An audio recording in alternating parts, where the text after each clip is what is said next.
नमस्ते। आज हम विज्ञान भैरव तंत्र की छठी ध्यान तकनीक पर विचार करेंगे। संसारिक क्रियाओं में व्यस्त होते हुए दो श्वासों के बीच ध्यान लगाए रखें और इस प्रक्रिया को कुछ दिनों तक अनुष्ठान करने पर आप कुछ ही दिनों में पुनः जन्म लें। आपकी सांसों के बीच की खाली जगह, उस अनंत सूत्र में जहाँ श्वास बाहर निकलता है और अगली सांस आने से पहले एक क्षणिक स्थिरता होती है, इसी स्थिरता में ध्यान केंद्रित करें। आपके सामर्थ्य की सीमा को पार करना संसारिक क्रियाओं में मग्न होते हुए सांसों के मध्य स्थिरता का अनुभव करता है। हमारा अस्तित्व दो स्तरों पर होता है, कर्म का संसार और होने की दुनिया, परिधि और केंद्र। जैसे कृष्ण ने अनेक भूमिकाएं निभाई, पर वह हमेशा स्वयं में ही केंद्रित रहे। उन्होंने जीवन की नाटकीयता को समझा और उसे अभिनय में बदल दिया। हमें भी अपने जीवन रंगमंच की तरह देखना होगा, जहाँ हर दिन एक नई भूमिका है और हर श्वास एक नई कहानी।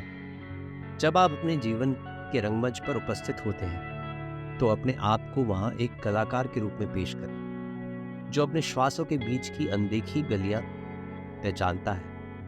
यदि आप इस तकनीक का अभ्यास करते हैं तो आपका संपूर्ण जीवन एक लंबे नाटक की तरह होगा। आप एक अभिनेता होंगे, भूमिका निभा रहे होंगे, परंतु स्थिरता में केंद्रित होंगे। यहाँ कुछ सीमा नहीं है, कोई सरहदें नहीं है। आपकी सांसें, आपके कर्म और आपकी स्थिरता सब कुछ एक साझा धारा में मिल जाता है। इसलिए संसारिक क्रियाओं में व्यस्त होते हुए दो श्वासों के बीच ध्यान लगाए रखें और इस प्रक्रिया को कुछ दिनों तक अनुष्ठान करने पर आप कुछ ही दिनों में पुनः जन्म लें। यही है हमारे प्राचीन महर्षियों की सोच, सांसों को मध्य स्थिरता का अनुभव करने की प्रेरणा। जीवन के हर क्षण में जब आप जीवन के रंगमंच पर उपस्थित होते हैं तो अपने आप को वहाँ एक कलाकार के रूप में पेश करें, जो अपनी श्वासों के बीच की अनदेखी गलियां पहचानता है। इस तंत्र को अपनाकर आप अपने आप को सजीव ऊर्जा में पाएंगे, जो संपूर्ण ब्रह्मांड को संचालित करती है। आइए विज्ञान भैरव तंत्र के इस अद्वितीय